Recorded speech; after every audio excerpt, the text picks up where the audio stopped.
जी वजह किसी को समझ ना आई हो।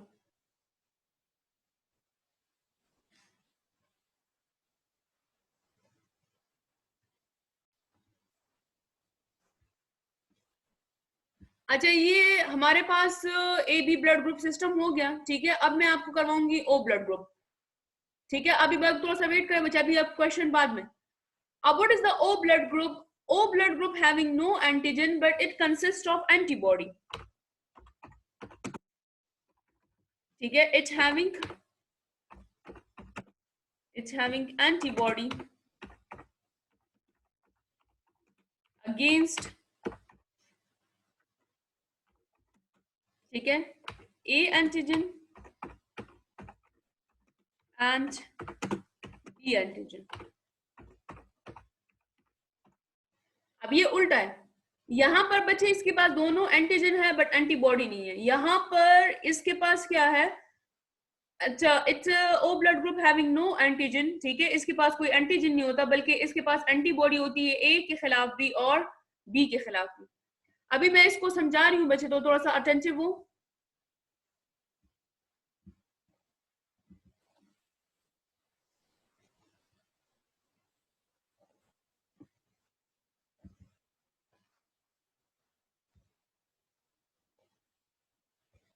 अच्छा, आप लोग के माइंड में क्वेश्चन आता होगा कि ये जो मैडम एंटीजन और एंटीबॉडी का जिक्र कर रही है, अगर हम लोग ले ले स्नेक को, स्नेक जानते हैं ना, स्नेक में पॉइजन होता है और उस पॉइजन को हम लोग क्या कहते हैं? We will call them venom.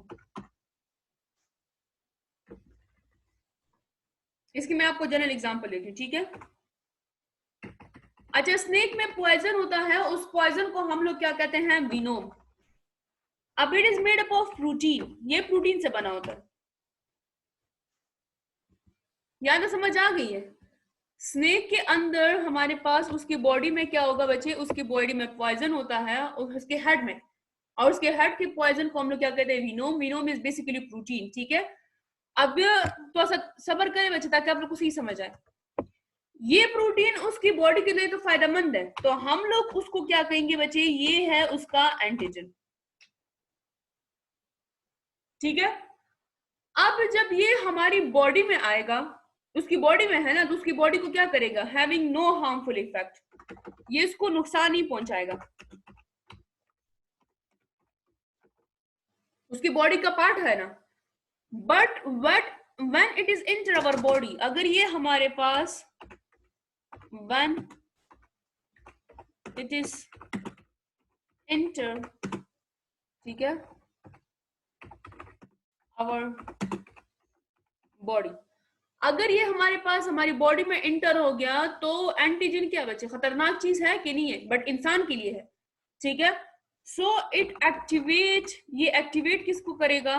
खैर हमारी बॉडी में तो अपने नेचुरल डिफेंस सिस्टम तो है, स्नेक विनोम के खिलाफ नहीं है, लेकिन इसके खिलाफ हमारे पास क्या आएगी बच्चे? एंटीबॉडी। सो एंटीबॉडी हमारा अपना डिफेंस सिस्टम होता है।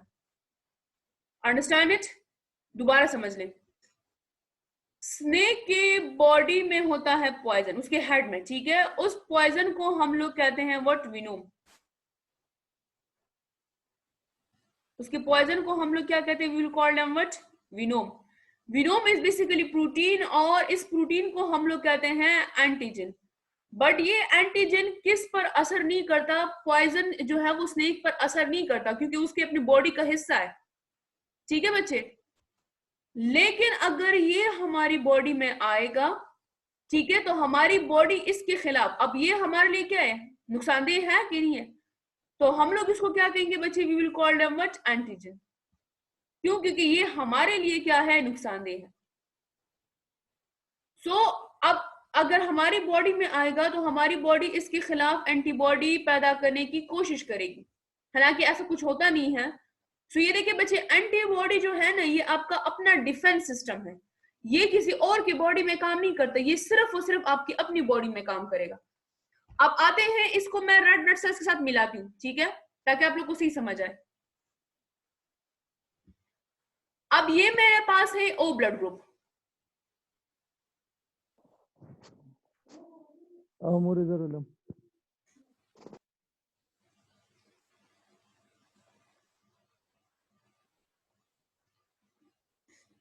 अच्छा देखिए, ये मेरे पास है रेड ब्लड सेल्स आरबीसी।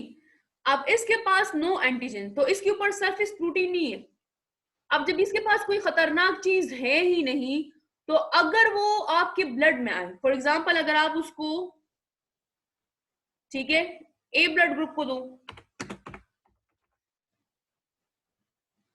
अगर आप उसको ए ब्लड को दें, ठीक है, अगर आप उसको बी ब्लड ग्रुप को दो, अगर आप उसको ए बी को दो, तो सबके केस में क्या होगा, रिएक्शन नहीं होता। क्यों? क्योंकि इसके पास एंटीजन ही नहीं है, ये देखिए सरफेस प्रोटीन नहीं है। तो अगर कोई खतरनाक चीज इसकी सरफेस पर नहीं है, तो बेशक आप उसको ए ब्लड ग्रुप को दो, बेशक आप उसको बी ब्लड ग्रुप को दो, और बेशक आप उसको ए बी को दो, इनके खिलाफ क्या करेगा, एंटीजन जो है वो, इसके ऊपर एंटीजन नहीं है, तो ये जो बॉडी है हमारी बॉडी, ये इसके खिलाफ एंटीबॉडी नहीं बनाती। ठीक है, एंटीबॉडी किसके रिस्पॉन्स में बनेगा, एंटीजन के रिस्पॉन्स में बनेगा ना। लेकिन अगर एंटीजन ही नहीं है, तो हाउ एंटीबॉडी इज क्रिएटेड। इसीलिए हम लोग ओ ब्लड ग्रुप को क्या कहते हैं बच्चे, स्पेशली ओ नेगेटिव को, ठीक है। So this blood group is called what, O blood group is called universal donor. हम लोग उसको यूनिवर्सल डोनर कहते हैं, ठीक है। क्यों? क्योंकि इसके पास एंटीजन नहीं है, कोई खतरनाक चीज ही नहीं है। तो अगर खतरनाक चीज नहीं होती, तो हमारे बॉडी में अगर ये आ भी गया, तो इसकी मिसाल आम प्रोटीन की तरह।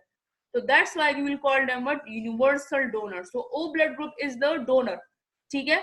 बट आप इसको ब्लड नहीं दे सकते, ना तो आप उसको ए ब्लड दे सकते हो, ना तो आप उसको बी दे सकते हो, ना आप उसको ए बी। क्यों? क्योंकि इसके पास क्या है, अगर आप उसको ए ब्लड ग्रुप दें, हम लोग जनरल एग्जांपल दे दें, ठीक है, अगर आप उसको बी ब्लड ग्रुप दे दो, या मैं यहाँ पे लिख लूं ए ब्लड ग्रुप दे दें,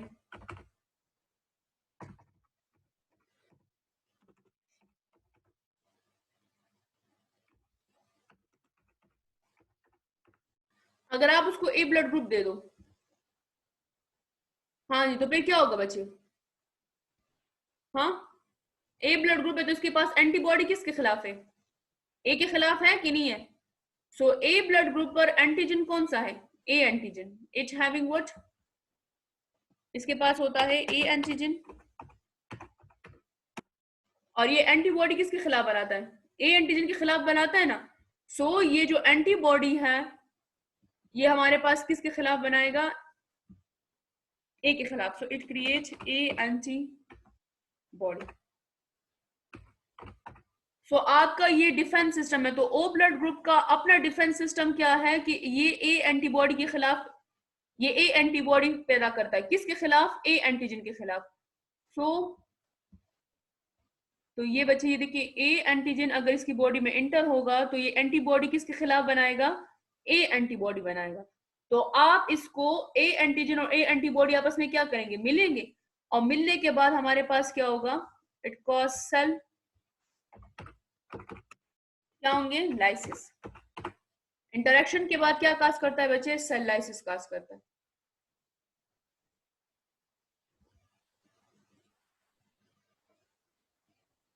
यहाँ तो समझ आ गई है सबको, दोबारा मैं समझा रही हूँ, ठीक है, समरीज को समझ लें। मैंने आपको कहा था कि ये जो एंटीजन होता है, ये किसी और के बॉडी में काम करता है, और आपका जो अपना डिफेंस सिस्टम है, वो हमारे पास क्या है, एंटीबॉडी। अगर हम अपना ब्लड किसी और को देंगे, तो वो हमारे पास एक्ट करेगा किसकी तरह, एंटीजन की तरह, ठीक है। और अगर किसी और का ब्लड हमारी बॉडी में इंटर होगा, तो उसके खिलाफ डिफेंस सिस्टम एक्टिवेट होगा, तो वो हमारे पास क्या चीज आती है बच्चे, एंटीबॉडी आएगी। अब मेरे पास एक लास्ट वाला ब्लड ग्रुप रह गया था, जिसको मैंने कहा O blood group. O blood group के पास कोई एंटीजन होता नहीं है बच्चे। मैं आपके अभी क्वेश्चन नहीं सुन सकती, पहले इसको समझे, फिर मैं क्वेश्चन का आंसर देती हूँ, ठीक है।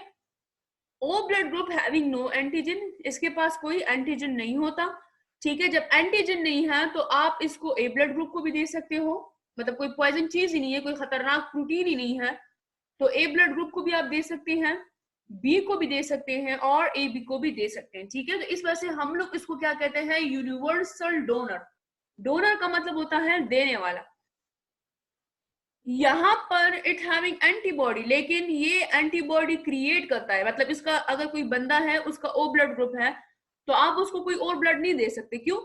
अगर आप उसको ए ब्लड ग्रुप दोगे तो उसकी बॉडी जो है वो एक्टिवेट क्या करेगी, ए एंटीबॉडी। तो ये देखिए बच्चे, दोनों आपस में क्या करेंगे, इंटरेक्शन कास्ट करेंगे। जब दोनों आपस में मिलेंगे, रिजल्ट में हमारे पास क्या वाकया हो जाती है, cell lysis. Cell lysis stand for what, break down of red blood cells. इस तरीके से अगर आप उसको बी एंटीजन या बी ब्लड ग्रुप दो, ठीक है, सो बी ब्लड ग्रुप और बी एंटीजन आपस में इंटरेक्शन कास्ट करेंगे, तब भी सेल लाइसिस होगी। अगर आप उसको ए भी दो, तो ए बी का मतलब क्या है, मतलब दोनों ब्लड ग्रुप, ठीक है। तो आप उसको ए ब्लड ग्रुप भी दे सकते, ए एंटीबॉडी भी पैदा होगा बी एंटीबॉडी में, रिजल्ट में सेल लाइसिस हो जाती है। सेल लाइसिस जानते हैं ना, break down of red blood cells, ठीक है। तो आई होप सो कि आज आपको इतना समझ आ गया होगा।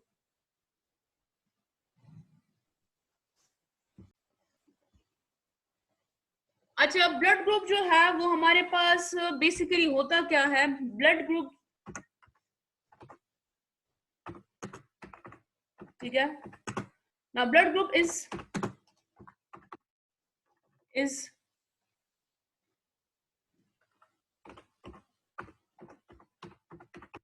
activated by, या created by, sorry, it is created by, blood group is created by,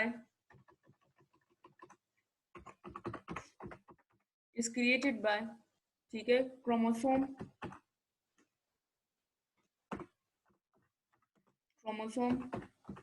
number 11, chromosome number 11। अच्छा, अब ब्लड ग्रुप जो है बच्चे वो बेसिकली हमारे पास क्रिएट कौन करता है, क्रोमोसोम नंबर 11 पर। ना chromosome number 11 consist of having, इसके ऊपर जीन्स होते हैं, हैविंग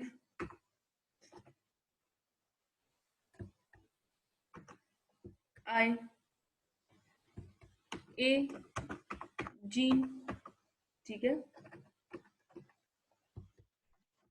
जीन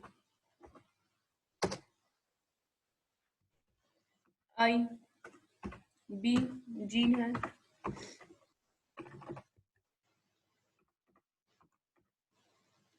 और बस। अच्छा, हमारे पास जो ब्लड ग्रुपिंग होती है ना बच्चे, वो हमारे पास क्रोमोसोम नंबर 11 ही बनाता है। टोटल नंबर ऑफ क्रोमोसोम कितने हैं आप सबको पता है, total number of chromosome is, ये मैंने करवाया, कितने हैं, 46 क्रोमोसोम, कुछ याद है? टोटल नंबर ऑफ क्रोमोसोम कितने हैं, 46 है। अब आप मैंने इसमें से 46 मैंने बताया था, इसमें से जो 44 नंबर क्रोमोसोम है, या 44 क्रोमोसोम, ठीक है, वो हमारे पास क्या होते हैं बच्चे, 44 क्रोमोसोम इज कॉल्ड ऑटोसोम। ये भी मैं करवा चुकी हूँ। ऑटोसोम जानते हैं ना, जो बॉडी बनाने का काम करेगा। और जो 22 क्रोमोसोम है, 2 क्रोमोसोम्स, ठीक है, आर सेक्स क्रोमोसोम। कुछ याद है आपको? हाँ, ये मैंने आपको करवाया भी था बच्चे क्लास में। 44 नंबर ऑफ क्रोमोसोम होते हैं, तो 44 क्रोमोसोम ऑटोसोम होते हैं। ऑटोसोम का मतलब होता है आपकी बॉडी बनाएगा, ठीक है। और ये जो 2 क्रोमोसोम है वो सेक्स का मतलब है जेंडर। जेंडर जानते हैं ना, मेल और फीमेल बनाएगा। अगर मैं इसको हाफ करूं, 46 को मैं हाफ करूं यहाँ पर, तो यहाँ पर मेरे पास 46 को हाफ करने के बाद हमारे पास कितने बनते हैं, मैंने आपको मियोसिस में करवाया था, 23 नंबर ऑफ क्रोमोसोम। अब इस 23 नंबर ऑफ क्रोमोसोम में से हमारे पास जो 22 होते हैं ना बच्चे, वो क्या होते हैं, ऑटोसोम।